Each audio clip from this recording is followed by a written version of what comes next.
Jangan lupa like, comment, and subscribe channel YouTube TVRI Bengkulu dan nyalakan lonceng notifikasinya.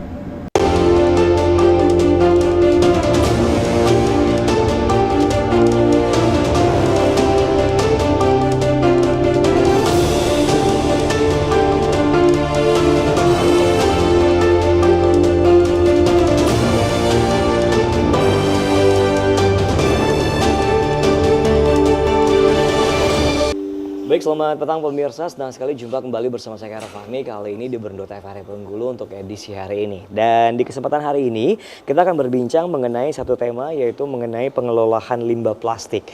Di Studio TVRI Bengkulu telah hadir untuk dua orang narasumber. Yang pertama ada Bang Zulfan Herianto selaku manajer marketing CV Limbah Berkah Sejahtera. Selamat sore Bang. Ya, selamat sore Mas. Oke, baik, selanjutnya untuk narasumber berikutnya ada Bang Azwar Anas selaku Ketua Komunitas Limbah Berkah Bengkulu. Selamat sore Bang. Sore Mas Fahmi. Oke, baik. Nah, kita akan berbicara mengenai yang namanya pengelolaan limbah plastik nih ya kan. Di Bengkulu sendiri menurut dari Bang Azwar Anas nih selaku Ketua Komunitas Limbah Berkah Bengkulu nih. Limbah plastik itu berarti yang digunakan untuk kerajinan tangan ini sendiri itu hanya limbah plastik saja.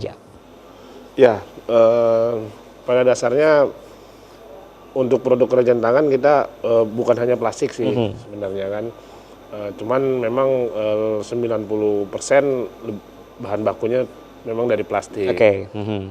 Adapun jenis plastik kita ambil karena plastik itu merupakan salah satu sampah anorganik ya yang memang sangat sulit terurai. Jadi kita coba manfaatkan itu menjadi produk yang lebih bermanfaat. berguna lagi. Oh gitu. Jadi alasannya limbah plastik digunakan karena sulit terurai tersebut ya. Ya.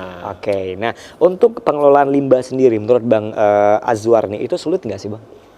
Ya sulit karena pertama limbah plastik itu mungkin kalau sudah jadi produknya sih udah bisa dilihat cukup menarik ya. Iya. Tapi proses dari awal ini namanya sampah ya. Betul. Itu harus dengan kondisi yang terpilah, terus bersih kan, kita cuci, sudah tuh dicacah, dilebur dan dicetak ya, ada proses lah. Oh itu proses, salah satu prosesnya. Makanya Ya. kita bilang untuk menambah nilai guna produk itu dari jadinya sampah menjadi bisa layak pakai ataupun bisa menjadi suatu produk yang lain, itu memang butuh proses. Oke, baik. Kita ke Bang Zulfan nih. Untuk Bang Zulfan selaku manajer marketing dari CV Limbah Berkah Sejahtera nih. Nah, untuk kalian semuanya mungkin nih di CV Limbah Berkah Sejahtera, kok kepikiran untuk mengelola limbah atau sampah ini kenapa nih, Bang? Ya, baik Mas Fahmi. Jadi pastinya kita menghadirkan ini oleh karena pastinya ada sebuah menurut kita permasalahan yang belum bisa teratasi. Gitu. Oke. Ya, pastinya tentang sampah ataupun limbah yang ada di Kota Bengkulu ini. Memang udah direalisasikan untuk penanganan ataupun pengelolaannya. Di sini kita mungkin lebih ke membantu dalam artian ikut serta terjun di bagian lingkungan ini. Nah, kita menghadirkan untuk pengelolaan limbahnya, gitu.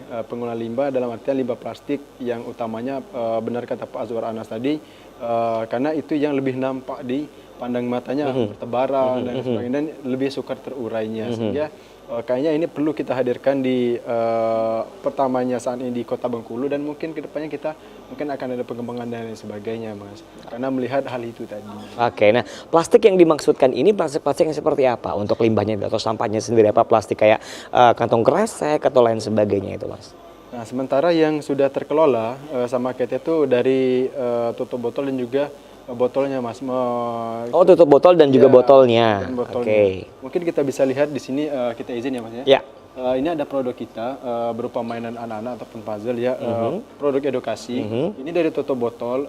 Kalau dia berwarna gini, mungkin dia dari Monty ataupun Coca-Cola dan sebagainya, kan bermacam warna tutup botol nih. Nah ini yang kita kelola menjadi sebuah produk. Nah, kebanyakan yang saat ini yang ada di kita dia hanya sebatas mengumpulkan, belum dijadikan produk saja. Gitu. Belum ada hilirisasinya. Gitu. Nah inilah yang kita gaungkan pada saat ini. Nah berharap kedepannya dengan adanya ini ya setidaknya teredukasi dan banyak yang mengikutilah dalam artian peduli akan limbah ataupun sampah ini. Mas. Oke, baik. Nah, ini merupakan salah satu hasil karya dari pengelolaan limbah itu sendiri ya. Oke, boleh coba lihat dong. Satu dari beberapa produk kita, Mas. Oke, baik. Nah, untuk menjadikan satu karya ini itu berapa lama prosesnya? Iya, untuk dapat hasil yang seperti kalajengking ataupun mainan yang lain itu kita ada beberapa proses yang kita lalui, Mas.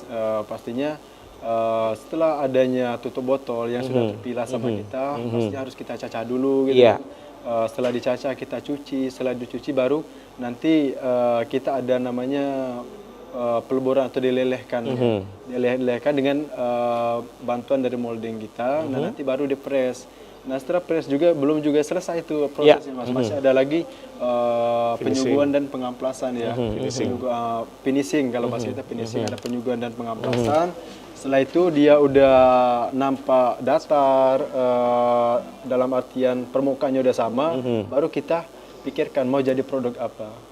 Baru kita misal kayak kalajengking ya kita siapkan pola kalajengking kayak gimana gitu. Oke, baik. Jadi itu salah satu untuk proses terjadinya pembuatan dari hasil karya kalajengking ini ya kan. Nah, ini pasti membutuhkan modal dong ya untuk pembuatan ini sendiri. Nah, untuk modalnya sendiri itu mahal nggak sih, Mas?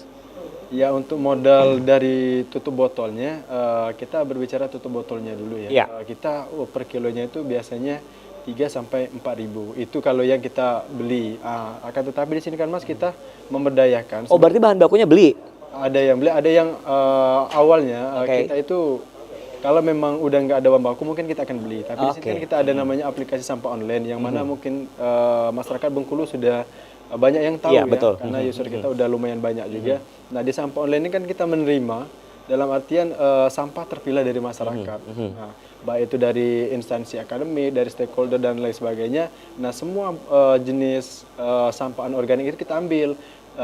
Tidak juga terlewatkan yang sampah botolnya. Nah pastinya botol ada tutupnya. Di situ yang kita manfaatkan, Mas. Oke. Kita kelola sampah dari yang terpilah dari baik itu masyarakat ataupun instansi-instansi yang ada. Gitu. Oke, baik. Kita beralih ke Bang Azwar Anas nih, selaku Ketua Komunitas Limbah Berkah Bengkulu nih. Kita udah ngobrol panjang mengenai yang namanya limbah industri dan segala macam, limbah plastik dan sebagainya macam. Nah, kenapa sampai terbentuknya yang namanya Komunitas Limbah Berkah Bengkulu ini? Nah, gitu.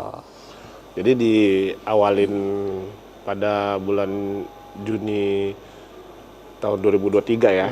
Jika itu udah 1 tahun. 1 tahun ya komunitasnya ya, luar biasa. Perjuangan kita itu kita coba bentuk dan di launching sekalian launching aplikasi Salin tadi yang disampaikan oleh Mas Zulfan. Itu pas di Hari Lingkungan Hidup Dunia. Nah, kenapa tergerak itu? Pertama memang bagaimana kita juga ikut berperan, sama-sama berperan untuk mengurangi timbunan sampah yang ada di TPA.